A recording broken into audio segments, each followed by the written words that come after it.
لكينا رنا ودانا لنا جورتون تلاكيسن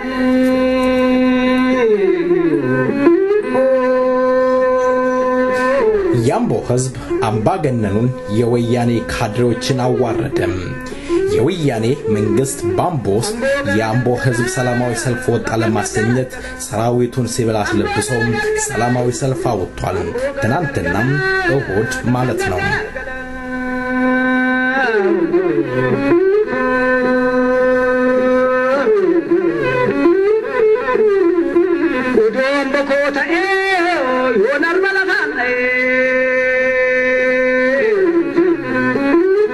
ዛሬም እንደትናንትናው ያምቦ ህዝብ አልገዛም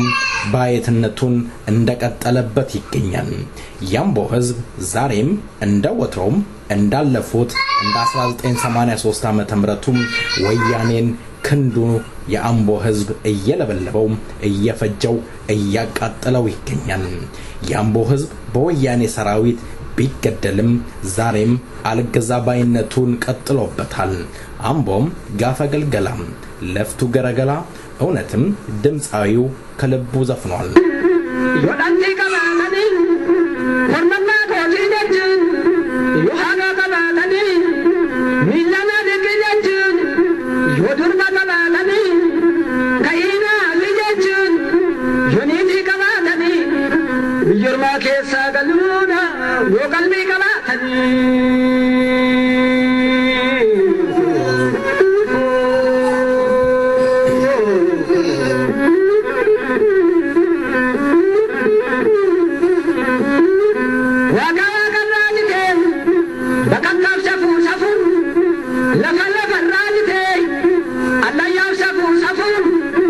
iragadin kan jenne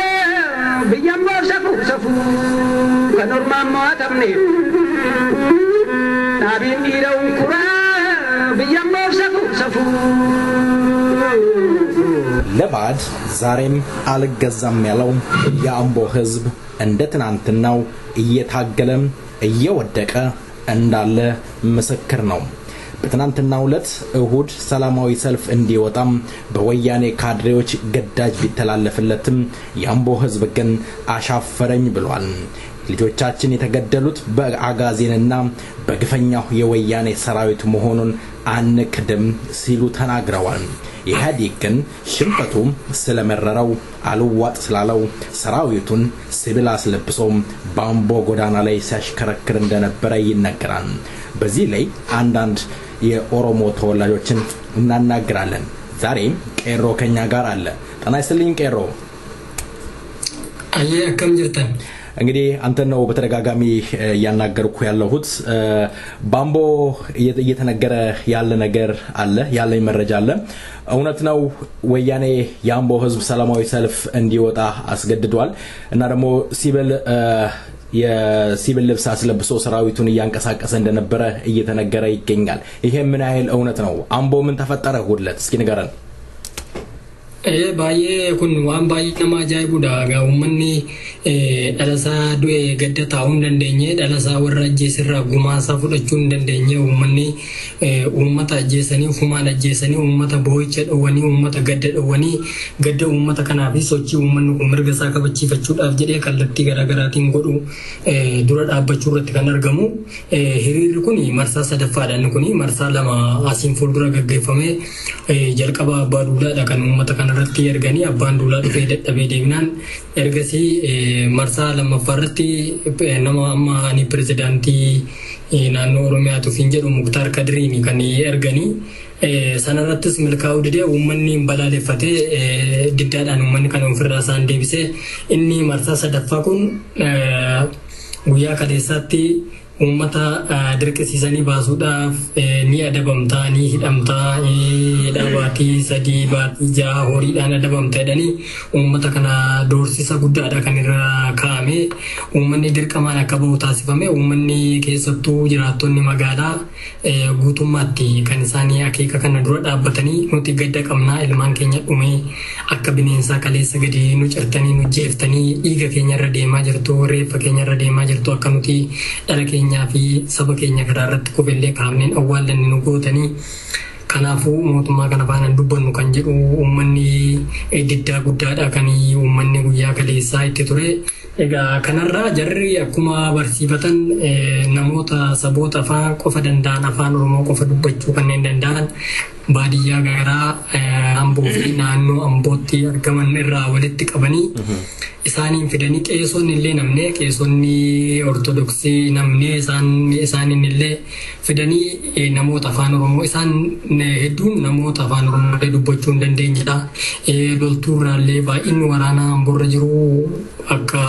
loltuu dirree waraanaarra jiru yookiin daangaa biyya tokko eeguuti malee nama nageenya biyya keessaa eeguu miti. Waraanaan kan tafkamaa jirtu maqaa gootummaa magaalittiif godinichi loltuu sanallee tokkeessaa huccuu irraa baasanii uffata siivilii uffisanii uummata fakkeessuudhaanidha kan isaanii akka waraabbiif tolutti jedhanii shira akkasiiti kan uummata irratti dalagame. Uummanni irra jireessisaa mana cufatee mana oolee uummanni magaalaa Amboo keessa jiru keessattuu gara ganda Duwwaa 3 gara mana barumsaa sadarkaa tokkoffaa cariitti uummanni ganamarraa kaasee walitti qabamee dargaggeessiif uummanni kana balaaleffachuudhaaf uummata walitti qabamu waraanni magaala sana keessa buufatee jiru. Magaala dhuunfatee kan jiru waraanadha. Waraanni sun uummata bittinneessee namoota hedduudhalleeti namoonni qabamanii namoonni walitti qabaman sana keessa uummanni haala kanaan kan uummanni dura dhaabbate namoota warra loltuu fi saboota biroo kana warra afaanuma Oromoo qofa dubbachuu danda'an kana walitti qaban kana kaadiroota warra garaa dhaabbulan kana walitti qaban kana namoota akkas baay'inni dhibban caalle kana walitti qabanii isaan uf dura qabuudhaan uummata kana irratti olola afaan faajjessaa kana gaggeessuudhaaf yaaliin godhame suma kana gara isteediyeemitti isaan kana walitti qabanii uummata hiriira baasanii jiranii lallabaa jiru. Garuu uummanni hin beeka waate bariitiin isaan waan barbaadanuu godhan fedhii uummataa fi garaa uummatarraa ta'ee waan uummanni fedhee ta'e miti waan ta'eef uummanni iddoo oole beeka waan ta'eef isa isaan jedhan kanatti uummanni gatiin kennu. Miidiyaan isaanii isaan miidiyaadhumaaf jedhaniitidha waan isaan godhan kun malee waan biraadhaan miti. Miidiyaan isaanii miidiyaa eenyu akka ta'e miidiyaan isaanii kan uummataa akka hin taane uummanni bilcheessee beeka. Guyyaa gaaf tokko caba uummataa dadhabbii uummataa rakkoo uummataa beela uummataa dheebuu uummataa rakkoo uummanni kun qabu guyyaa gaaf tokko miidiyaa dubbachuu hin dandeenyedha. Miidiyaa uummataaf qooda tokkollee bu'aa buusee kan hin jirredha. Miidiyaa siyaasa qofa siyaasa mootummaa abbaa irree qofa lallabu waan ta'eef isuma kanatti lallabuudhaaf uummata irratti jedhanii godhanii haala sana irratti uummanni dursee waan dammaqeef inni baadiyyaallee inni magaalaallee hedduu wal qaba. Uummanni qeerroon dargaggoonni Oromoo dursanii waraqaa irratti bittinneessanii uummanni dhimma kana irratti awweer ta'uu qaba. Dhimma kana irratti dammaquu qaba. Uummanni kun mirga keenya jabaannee mirga keenya falmachuu qabna jechuudhaan kan dura dhaabbatame. Haala kanaan egaa namni dabballeen olaanaa kan mootummaa maqaasaa kan jedhamu biiroo bishaanii fi albuuda Oromiyaarraa ergamee dhufe nama kanallee ittiin rukuchuuf siistema keessaa namni mootummaa maqaasaa jedhamu kun yeroo maastar pilaaniin Finfinnee labsamu nama waltajjii isaan Adaamaatti qopheeffatan irratti nama mormeedha. Waltajjiin kun uummata hin fayyadu mootummaan naannoollee quban qabu jedhee nama morme keessaa nama tokko. Kanaaf nama kanallee isaan tokko namichuma ittiin rukuchuuf namichi egaa jiraachuuf jedhee ergamee dhufe waan godhuun qabu. Haala kanaan kan isaan itti fayyadaman nama kanaa fi nama ergamaa bulchiinsa godina Lixa Shawaa nama ta'e isaan kana kan uummata irratti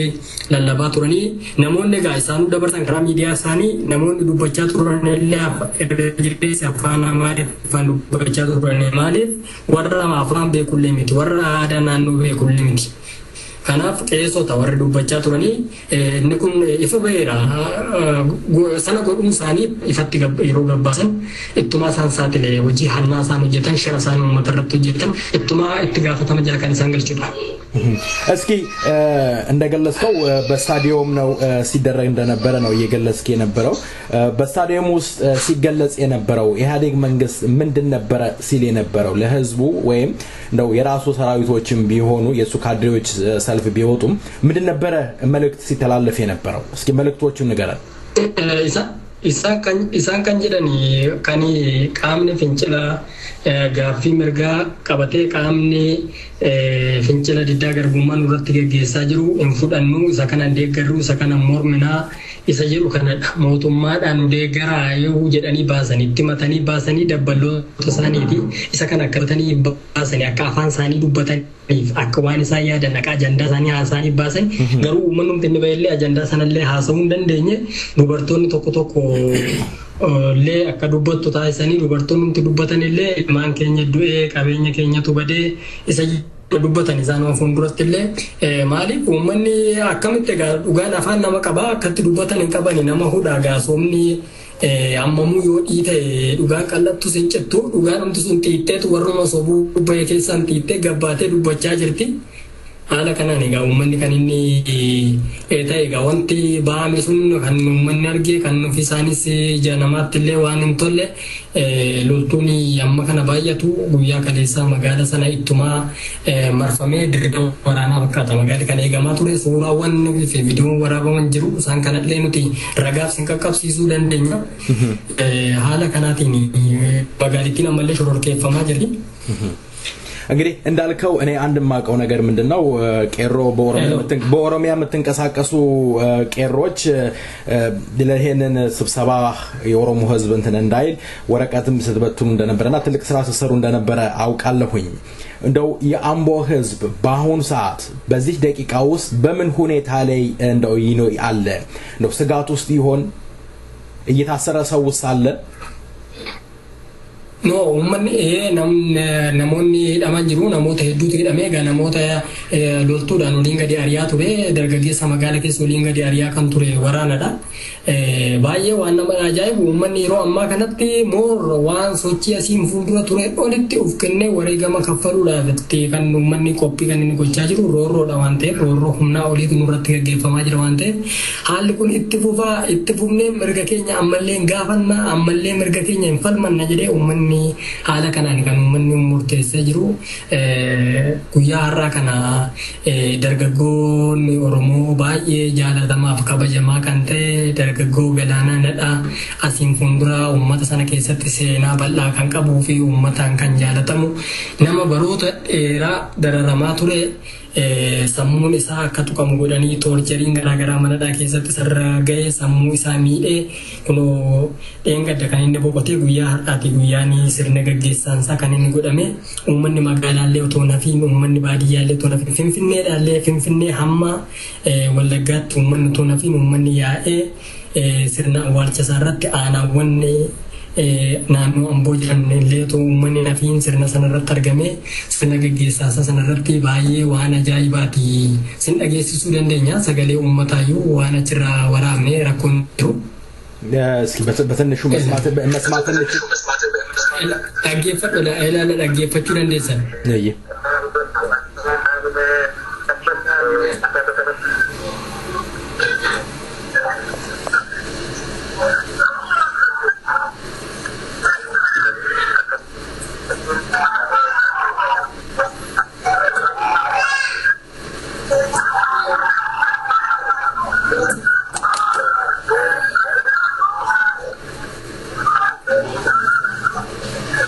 መልካም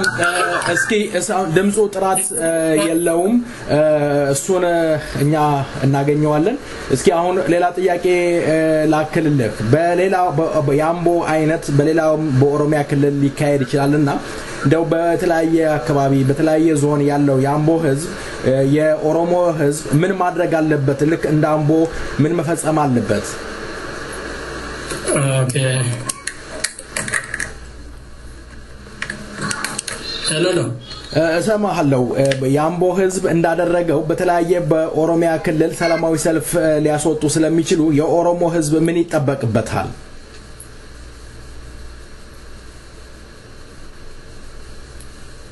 uummanni ummanni bakka jirutti qoodarraa fudhachuun qabu sirna akkas nama nyaatu sirna akkas ta'etti nama ajjeesaa jiru qabeenya saamaa jiru lubbuu baasaa jiru ummata hidhaatti guuraa jiru kanarraa ummanni keenya nuti dhaamsinu ummata keenyaa fi dabarsinu ummanni keenya ajaja kamuu qajeelfama kamuu akeeka kamuu gama sirna kanaatiin qophaa'uudhaa qooda fudhachuun qabu bifa bittinnaa'een otoo hin taane bifa gurmaa'een sirna kana jala dhaabbachuu qaba irratti wal dammaqsuu qaba yeroo akeekni akkasii kun godina tokko irratti aggaamatu godina hundumarraa godina cufarraa godinaalee oromiyaa mararraa ummanni keenya sagalee isaa dhageessisuu qaba ummanni keenya kanarratti dirmannaa guddaa waliif gochuu qaba haala kanaan dura dhaabbachuu qaba dura dhaabbannaan kun itti fufuu qaba kana akeeka kanaan jabeessii ummanni tufuu qaba በገላና ነዳ ሞት ሰይፈ ነበልባል ሬዲዮን ዝግጅት ክፍል ጥልቅ ሐዘን እንደተሰማን እንገልጻለን እግዚአብሔር ነፍሱን በገነት ያድርገው ለቤተሰቡና ለተገላጋሪዎቹ እግዚአብሔር መጽናናትን እንዲሰጥ እንመኛለን እንደው በውጪ ያለው ኦሮሞ ምን ይጠበቅበታል እንደው የኢህአዴግ ካድሬዎች የኦፒዶ ካድሬዎች በአሁን ሰዓት ወደ ተለያየ ስቴቶች ወደ ተለያየ ዓለም እየሄዱ እየወጡ ስለሚገኝ የኦሮሞ ህዝብ ምን ማድረግ አለበት በውጪ ያለው isan sakana ummanni keenya jabaatee dura dhaabbachuu qaba jabaatee nucina dhaabbachuu qaba akeeka diinni galgala ganama biyyattii irratti baasu oromiyaa irratti baasu uummata oromoo irratti baasu uummata oromoo afaan burjaajessuudhaaf irratti hojjetu kana ummanni keenya bakka jiru hundumaayyuu wal dammaqsee dura dhaabbachuu qaba keessattuu sochii nuti gaggeessaa jirru kana sochii dargaggoonni oromoo biyya keessatti gaggeessaa jirru kana cina ummanni oromoo ammallee dhaabbachaa jira nuti uummata oromoo cufa biyyoota garaa garaa keessa jiran hundaaf galata guddaa qabna hirmaannaa guddaa nu godhanii hirmaannaa guddaadha dirmannaa guddaa nu gochaa jiru isa kana jabeessuudhaan ammarree moor nu cina dhaabbachuu qabu wal cina dhaabbannee harka wal qabannee xumuratti gochuu qabna haala kanaan wal jabeessinee itti fufuu qabna haala kanaan tokkummaadhaan gamtaadhaan dura dhaabbachuudha warreen ergamee uummata biyyoota hambaa garaa garaa keessa jiran burjaajessuudhaaf warra oliin gadi fiigullee afaan qabachiisuu qabanii isaaniin illee irratti duuluu qabanii isaaniin illee dura dhaabbachuu qabanii isaaniin illee itti gaafatamaa ta'uu isaanii itti gaafatama jala jiraachuu isaanii seeratti dhiyaachuu akka isaan danda'anitti isaan durallee dhaabbachuu qabanii lafa isaan jiranitti biyya isaan keessa gaan keessatti uwwadanii ittiyanii seera addunyaatti mana murtii akka addunyaatti akka isaan dhiyaatanitti yakkamtoota olaanaadha warri mirga uummataa sagalee uummataa ukkaamsuuf waliin gaffiigan kun isaan lafa isaan argaman hundatti uummanni keenya bakka argitanitti akka itti nu iyyitan akka dura nu dhaabbattan akka isaan seeratti qabamanii akka isaan mana murtii akka addunyaatti akka isaan dhiyaatan lafa argitanitti akka nutti hin dhiibne dura nu dhaabbadha dura goraa yakkamtootadha isaan dura goraa hattootadha dura goraa jennee uummata keenyatti dhaammachaa jirra namni kamuu lammii biyya kanaa ta'e dhimma kanaaf ololaaf biyyoota garaa garaatti ergamee kan oliif gadi fiigu uummanni keenya dura dhaabbachuu qaba መልካም እንግዲህ የኦሮሚያ ቄሮ ስለ ዛሬው ከልብ አመሰግናለሁ እንደው በመጨረሻ ልታስተላልፍ የምትፈልገው መልእክት ካለ እድሉን ልስጥ kanaga ummanni keenya fi dargaggoonni keenya biyya keessatti wal dhaga'ee wal hubatee wal duukaa hiriiree wal faana deemaa jiru kun seenaa ummanni kun qabu keessatti bakka olaanaa qaba ammallee jabaatee haaduma kanaan harka wal qabatee waan qabsoon feesistu waan qabsoon godhamuu qabu waan hordofamuu qabu siistema hordofamuu qabu karooraaf tarsiimoo qabsoon karaa nagaa fincilee diddaa garbummaa hordofuu qabu hordofuudhaan wal cina dhaabbannee harka wal qabannee jabaannee itti fufuu qabna haalli kun jabaatee yoo itti fufe sirni kun caasaan sirna kana dhugaadhaan diigama waraanni sirna kana diigama akeeka kana jabeessine wal hordofuudhaan harka wal qabannee keessaa duuba wal dhageenye jabaanne isa kanarratti cichoominaan hojjechuu qabna isa kanarratti waan dandeenyuun karaa dandeenyuun waan gochuudha qabnuun walitti dirmachuu qabna haala kanaan oromoo jabaatee akka harka wal qabatee wal duukaa dhaabbatee mirga isaa falmatudha kan nuti dhaamsa dabarsinu ቁጥሩ በርከት ያለ የኢህአዴግ ባለስልጣናቶች የኦፒዶ ካድሬዎች ወደ ተለያየ ዓለም ዛሬም እየመጡ ይገኛሉ እናት ልጇን አጣ እንባዋን እያፈሰች ባለበት ወቅት ውስጥ በርካታ የኦፒዶ ባለስልጣናትና የካድሬ ባለስልጣናቶች ዛሬም በውጭ ያለውን ዳስፖራ ለማታለል ምንም እንዳልተፈጸመ ለማስመሰል እየመጡ ይገኛሉ የኦሮሞ ልጅ በውጭ ያለ ነቅቶ መጠበቅና እነኚህ ካድሬዎችን አዋርዶ አሳፍሮ መመለስ አለበት እኛም እንላለን ታደለ ገመቹ አየር ላይ አለ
ጤና ይስጥልኝ አቶ ዶ ቢርቢርሳ እንደምን ዋሉ? እግዚአብሔር ይመስገን። ምንድነው ባምቦ እየተካሄደ ያለው? እስኪ ባምቦና በኦሮሚያ ዙሪያ ያለውን እንቅስቃሴ እስኪ ግለጹልን እስኪ ለአድማጭ። በጣም ጥሩ ነው። ባምቦ ዙሪያ ያለው ችግር ለኦሮሚያ በጣም ከባድ ነው። ለመናገርም በጣም ያስፈራል፣ ያሰጋል። አመራሩም በጣም ችግር ያለበት ህዝቡም አመራሩ ላይ መገኘቱን እየገለጸ ነው እና አሁን እያስተዳደረ ያለው እንደ ሀገሪቷ በጣም አምባገነናዊ ነው። አምባገነናዊ መንግስት ይባላል እና የመብት አፈና አለ፣ የመብት ረገጣ አለ እና በጣም አስቸጋሪ ነው። ምንድነው የአስተዳደር ችግር አለ እያሉት ያሉት? ምንድነው ችግሩ? እንደ አምቦ እንደ ኦሮሚያ ውስጥ መቼም እንደሰማሁት ችግር እንዳለ እየገለጹልን ያሉት እንግዲህ ከንግግሮትም ማቀው ጠረቅ ብለው የሚያውቁት ሚስጥር እንዳለ ነው ምረዳውና ምንድነው እስኪ ለአድማጭ በግልጽ ያስቀምጡ እስኪ። አንደኛ መከዳደሩ ራሱ እድሜውን ለማራዘም ማለት ነው። ህዝብንና ብሔርና ብሔርን እያጋጨ ነው። አንድ በአማራ ላይ ጥላቻ እንዲያካሂድ አማራ እንዲያረገ ኦሮሞ እንዲያረገ ብዙ ህዝብን ለመከፋፈል እና ለመግዛት እያደረገ ነው ያለው። አንድ ሁለተኛ ደግሞ ዲሞክራሲያዊ መብት ተከብሯል ብሎ ይወራል። ግን ዲሞክራሲያዊ መብት የለም። ስለ ኦሮሚያ በአዲስ አበባ ዙሪያ ስላለው የመሬት ጉዳይ ላይ ተማሪው ህዝቡ መብቱን ጠየቀ። በሰላማዊ ሰልፍ ህጉ ነው የሚያዘው። ሰላማዊ ሰልፍ ማካሄድ መብት ነው ተብሏል። ህጉ ነው የተደነገገው። ግን ለምን ትወጣለህ? ምን አገባ? እኔን የማውቅልህ እንጂ ማን ያውቅልሃል ብሎ ሰላማዊ የወጣ ህዝብን በጥይት ተደብድቦ በዱላ ተደብድቦ የግድ በትናንትና ዕለት በጣም ከሚገርምህ ህዝቡ ደግሞ እንደገና ተቃውሞ አድርጎ ተማሪ መጀመሪያ ስለመብቱ ህዝቡ መጀመሪያ ስለመብቱ ተቃውሞ አቀረበ። ግን እንደገና ደግሞ እሱ ህዝቡን በጥይት ተደብድቦ ሌላው እስር ቤት እያንገላቱ እያደረጉ እያለ እንደገና ለጠፋው ንብረት ጉዳይ ሲሚወጣው ህይወት በኦሮሚያ ላይ ምንም እንደ ዘንብ እንኳን ዋጋ አላት እንደ ዝንብ ቆጥሮታል። ይሄ ነው ግን ስለ ህይወት ጉዳይ ሳይሆን ስለጠፋው ንብረት ላይ ተቃውሞ ወጡ ብሎ ህዝብን በየቦቱ በግድ ትላንትና አስገድዶ ህዝቡ ለህይወቱ ፈርቶ ሰላም ሰልፍ ወጣ። ከዛ ተመልሶ ደግሞ ግን ወጣ ህዝቡ ዝም ብሎ ነው የሄደው። ሄደ ስቴዲየም ደረሰ። እዛ ገብቶ ቤተ ክርስቲያን ደርሶ እንደሚመለከተው ተቃውሞውን በቃታይኩም ለግድ መንግስት እንደማይፈልግ አምቦ ህዝብ ማለት ደግሞ በጣም ቆራጥ ህዝብ ነው እና በመፍቱ ላይ በጣም እየተረማመደ ያለው እንግዲህ እኛ እንደሰማነው ትናንትና ሰላማዊ ሰልፍ የወጣው የራሳቸው ካድሬና ሲቪል የለበሰ ወታደር ሰላማዊ ሰልፍ እንደወጣ በስታዲየም አካባቢ እንዲያ ነገሮች እንደተደረገ ነው እየተገለጸልን ያለው ቄሮች እየገለጹልን ያለው ይሄንን ነው ያምቦ ህዝብ በርካቶቹ ቤት እንደተቀመጡ እንዳልወጡ ነው እየተነገረ ያለውና ይሄስ ምን ያህል እውነት ነው ትክክለኛ ነው ይሄ ትክክለኛ መጀመሪያ ባለፈው ተቃውሞ ህዝቡ ቀይቆ በወጣ ጊዜ ማለት ነው ቢያንስ ከ2 ሚሊዮን በላይ ህዝብ ይሆናል ግን ትናንትና የወጣ አስፋልት ላይ ሰውም የለም ግን በግድ በገሬ በጎት ተብሎ በግድ የወጣው ህዝብ እንዲስቶም ግፋቢል እስከ 500 እስከ 600 ደርሶ ለዛው ደርሶ ያውም በወታደር ታጅቦ እዛ ደርሶ ሊመለሳል በፈቃደኝነት ማንም የወጣ ሰው የለም እንዳምቦ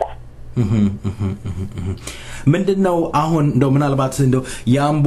አስተዳደሮች እንደተቀየሩ ሰምተናል የኢህአዴግ ባለስልጣናት ወይም ካድሬዎች የትግራይ ተወላጅና የአማራ ተወላጅ ባምቦስ እንደተሾሙ ነው ያለን መረጃ እነዛ ናቸው በአሁን ሰዓት ያምቦን ዞኑን እያስተዳደሩ ያሉት አይ እውነታው እኔ እንደማውቀው ከትግራይና ከአማራ መጥቶ ማስተዳደር ላይ የተቀመጠ የለም ያለው የመጀመሪያዎቹ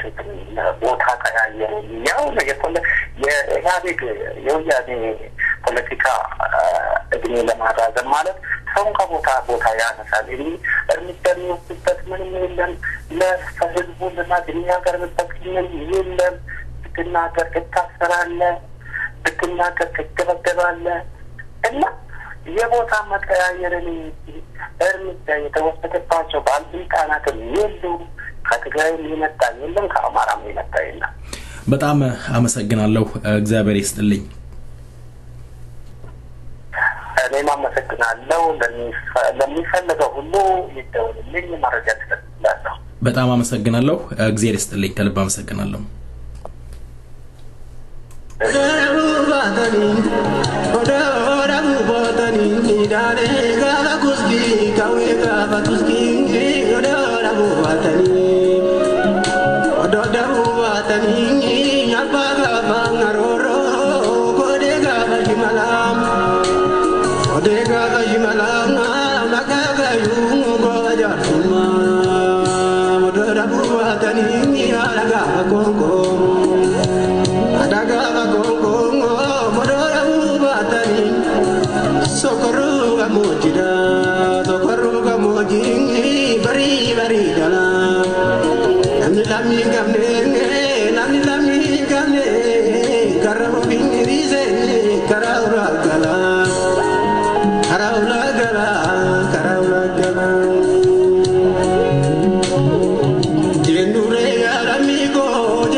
Artu mane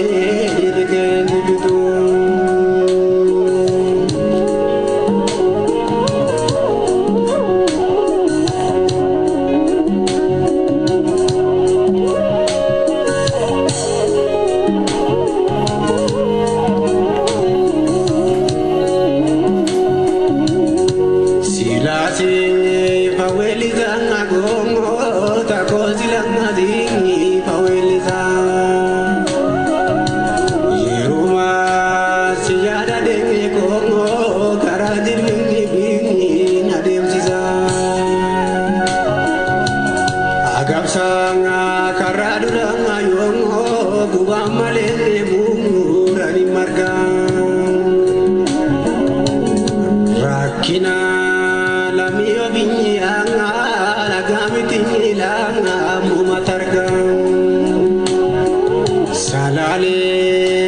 biyya komoomii yaa gootota maabii yaa koromii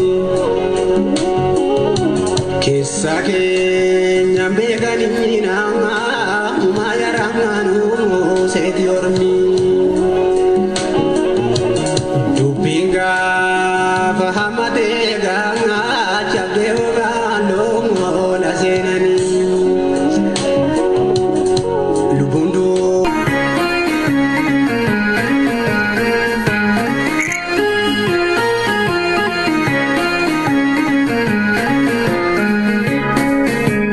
ወደ ቀጣዩ ቄሮ አባል እንሸጋግራለን አድማጮቻችን እንግዲህ እነኚህ ቄሮች አማርኛ ብዙ መናገር አይችሉም ሐሳባቸው መግለጽ የሚችሉት በኦሮምኛ ስለሆነ ነው እያቀረብኩ ያለሁት ኢንሰርሙ እስኪ ምንድነው ባምቦ ወይም በኦሮሚያ ዙሪያ እየተካሄደ ያለውን ለአድማጮቻችን እስኪ ግለጽልን ናኖ ኦሮሚያ ጉባኤ ዋንት ይሮ ሀማታ አጅሮ ፍንጭላ ግዳ ገርቡማ ደርገገይን ኦሮሞ ፊ ሀዋስ ኦሮሞ ደርገገይ ሰክሸመራን ጃርሲ ካን ለጥሽዳቲቴ ጆታ ደርማ ኬሳ ሀማማቲ ሞድማ ናኖ ይቲ ፊ ፌደራላ ጄኩም በኬሳ ሳንጋል ኬቱ ሁምናን ናኖ ብታሸዋ መጋላ አምቦዳቲ ሀኩመን ሂሪራ በው ሶቺ ኡመታ ገና ሶዳቴ ኡመታ afaan meeshaatiin akka inni hiriira bahu taasisaa ture.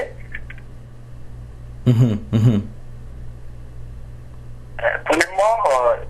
gaafa uummata barattoota karaa nagaatiin gaaffii biyyaa gaaffii eenyummaa gaafachaa turan irratti deebiin rasaasa taatee ijoollee dhiiga isaanii daandii gubbaa irratti lolaasanii ka'anii amma moodeessanii waa'ee qabeenya baduu waa'ee shorokkeessummaatti qabatanii uummata kana ittiin aangoo isaanii dheereffachuudhaaf umurii aangoo isaanii dheereffachuudhaaf uummata kana deemanii uummata kama isaanii miseensota mataa isaanii mana manarra deemanii akka hiriira nagaa baatanii gochi kun gocha fara nageenyaati jettanii akka balaaleffatan jedhanii sosobaa turanii uummanni immoo didee kana fincila masarratti agarsiisnaan ammas beeksanii mana manarra deemanii warra mana gandaa keessa jiraatanii mana gandaa keessa baatu warra hojjetaa mootummaa hojiirra hari'amtu daldaalutaan daldala eeyyama daldala keessa irraa fuunu qotee bulaan immoo gadditaa ofii biratti isinitti dabalama jedhee doortuudhaan kan hundumaa dhiibbaa irratti gochuudhaan uummanni magaalaa Amboo kana hundumaa diddaa irratti godhee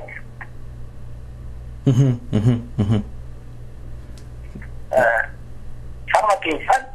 miseensota isaanii caasaa gaditti amma olitti hanga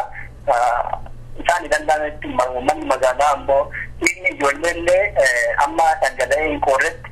lubbuun ijoollee kan baatallee maatii gaddaa hanga infiqateetti nuti baanee kana hiriira kana dhageessisuu hin dandeenye wanta nuti yennuun hin jiru badii godhan hin jiru mirga isaaniif gaafatan biyyi keenya hin kennamtu lafti keenya muramee hin kennamu baroo baraan nama gadi hin taane jedhaniitu kan jedhanii abbootiin haayoliin walgahii isaanii irratti illee namoonni dubbatan atattaman walgahii isaanii irratti illee namoonni qabaman ni jiru mana hidhaatti darbatan ni jiru amammaatti illee iddoo isaan bu'an ni jiru kaleessa gaa akkuma miidiyaa isaanii irratti odeeffachuu yaalanii uummanni magaalaa Amboo dhinnaan olloota naannoo Amboorra iddoo biraatti konkolaataa guyyaa lamaan dura magaalaa Ambootti naqanii halkan keessa hanga sa'aatii 8tti magaalaan akka jiraattota magaalaa fakkeeffatanii iddoo biraatti kan isaan midhaan iddoo naqan. ስለዚህ አሁን እያልከኝ ያለኸው የአምቦ ህዝብ ሰላማዊ ሰልፉን ተቃውሟል የወጣው የሌላ ህዝብና ከሌላ ቦታ ያመጣቸው ህዝቦች ናቸው እያልከኝ ያለኸው አንድ ቄሮ ሲገልጽልኝ የኢህአዴግ ሰራዊት ልብስ አስለብሶ ሲቪል ልብስ አስለብሶ እንደሆነም እየተገለጸ ይገኛል ይሄ ምን ያህል እውነት ይሆን guutumaa guututti dhugaadha wanti isaa gochaa jiran kan sirna keessa naannoo magaalaa Amboo gan iddoo oomisha rasaasa oomachi kan jedhamu keessallee Tigraay xiqqoodha kan beekamtu dhalli Oromoo Oromiyaa keessatti iddoo oomishni amma kanaa jiru kan isaan kadhataman isaanidha achi keessaa konkolaataadhaaf fe'anii magaalaa keessatti naqaachaa oolan miseensi magaalaa uummanni magaalaa bahuu dhiisnaan isaan wayyuu immoo deebisanii qofa isaaniiti Lekin zaman tadi dabaree konkolaataa hoomachootiin uummata naannoo sanatti nakkaa turanii karaa diimtii kan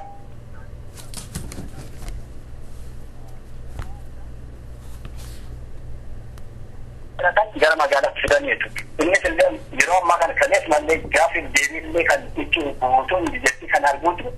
kaadiroota mana amantii keessa turan basaastummaadhaan isaan keessa kan akkaatee musliima ortodoksii beentee isaan kana mata duree godhatee warra ijoollee namoota amantii mataa isaanii illee gaggeeffachuu akka hin dandeenyeef basaasummaa keessatti rammadedha isaan kaleessa gaafiif deebii gochaa turan illee. አንድ አሁን የተናገርከው ነገር አለ ኦሙቾ ትንሿ ትግራይ ነው የምትባለው ነው ያልከኝ እዛ አካባቢ የትግራይ ተወላጆች በርከት ስለሚሉ ነው አንዲ ኦሮሚያ ኬታ ቢያሳረቲ ኢትከተረኔ ኢንማ ጌታዬ ሁጀቴ ከእንደንደየ ናናተን ኦሞቾ ጉባራት ሰቦታ ትግሬቺ ደርቤ ሰበ ልጆ አማራ ፊ ከከፈታ ተነካናች ከተከተረኔ የማለ ኦሮሞን ተቆርዳች ከሰንጀው በአሁን ሰዓት አምቦ የተረጋጋ ህይወት እየመራ ይኖር ይሆን ያያለ ይሆን በአሁን ሰዓት ህዝቡ ዋንድንቴ ተበናይት ይሮ ኡማን ረየማ ጀራ ከደስ ማለ ዋንታ ለመትሮ ራባታነ ኢሰማ ከደሳ ከራ ጋፋንት ሚስቱ ደርገገይ ከሮ መጋላ ሐዋስኒ ገንተ ዱዋስ ታዲዮ ከንሞ ገንተ ዱዋ afur kan jiram do keessatti dargaggeessu bakka indeesse nurratti hiriiraan baasan keenya kan gala'ee jechuudhaan gaafa isaan hiriira godhan humna federaalaa irra gargaaranii ijoollee gaafatamatti maqaa isaaniillee gara fuulduraatti waliif kennuu dandeenya maqaa isaanii qabachuu dandeenya namoota baay'ee reebanii namoonni gara mana amantiillee dhaquu hin dandeenye kaleessa mana amantii irra deemanii namoota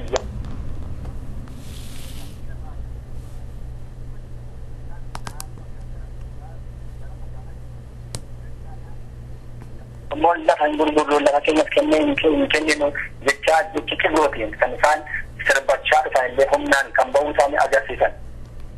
መልካም ኢንሰርሙ በመጨረሻ ልታስተላልፍ የምትፈልገው መልእክት ካለ እድሉ ልስጣ ኢማራቲ እርጋን ከቦ ኡመት ሆሮሞ በየከሳ በየሐላ በከጅራም ሁንቱምቱ ፍንቸለ ቢዳገሩና በረና ካናዳት ይላቲቴ ደርገቢየን ኦማ እንደነቁታ ሻኒ አንገሳቤቲ ሰገን ያነቁደናማ ዩኒቨርሲቲ ሀዳዳራት ይህንሳኒ ሰንደለ ይከና ኦሮሞኒ በትግረንቲ ኦሮሞ ኮፈነቲ ሰምን ግራንዴ ይሮ አማከነት ድርመና ኡመት ኦሮሞቲ ወቹ በቢቶ ይሮ ኡመኒ ኮነሞ ገራገሩማ ወልቆደን ሰሐመንቲ ወልቃዱ ሳላ ወለገር ወሊገቴ ዳንገረ ተቆጥ ዴኒ ድርመና ወሊጎኔ ገራ ፉማታት አከደም በረበራን ዱአ ኦቶ እንታን ዱአ ሀፉራ በአልተፍከ ወሊከባኔ ሃታኖ ፉማኒካ ታሎነ ኮን መደረኮቶን ታነ መደ ፉርማታ አከታኑ በርባዳ አወለ ኡመት ኦሮሞቲ መናባን ኢደ ልማር ኦሮሞ ከነ ይላለን አከተኮት ዴቢያኒ ጉርሞቶ ኮላ ከተጫን ዳምተ ወንደበር በጣም አመሰግናለሁ ከኦሮሚያ ክልል ያገኘው ቄሮ ወደፊትም አዲስ ነገር ካለ ደውለልና እናግረህ እንሞክራለን እግዚአብሔር ይስጥልን ደህና ሁን ደማቴ አስማስ ዋንተና ዳምተ ደረፈች በርባዱ ወንቶች ገላና ነዳ ጨዋታ አኩማ ቤከም ከናድረ በረከተን አፎረ የመስኪና ተለክ ደሜ በቆቹታ አኩማ ታብዱ ሀራ ሀውተኛ ዋት ታቡድ ማጎዶቲ ሐለት ምንከ ከቡኒ ጎዳን መጀራ ሰከናሞ ኢልማን ኦሮሞ በተግረንቲ ነምነ ኮምበራቴ በከጀራታ እንጀኒ ነምነ ኮም ታንቼ ኦማን ካቡ አከቲ ዳንተ ኮሌ ኢሳ ሆጀታሙ ታንተቆ አዝማን ኢማናት ምታታቱ አለ ኦሮሞ ወጥጅሩቲ ገርጋስ ጎዳሙ ከሁለት ጎኔ አከ ኢሳ ያዳን ተቆ አከ ሆጀታሙ አከና ደረስተን ተንዳበት ይሄው አንተም መልእክትህን አስተላልፈሃል እኛም ለኦሮሞ ህዝብ መልእክቱ ይድረሳችሁ እንላለን እግዚአብሔር ይስጥልኝ አመሰግናለሁ Kamu akan melakukan sesuatu.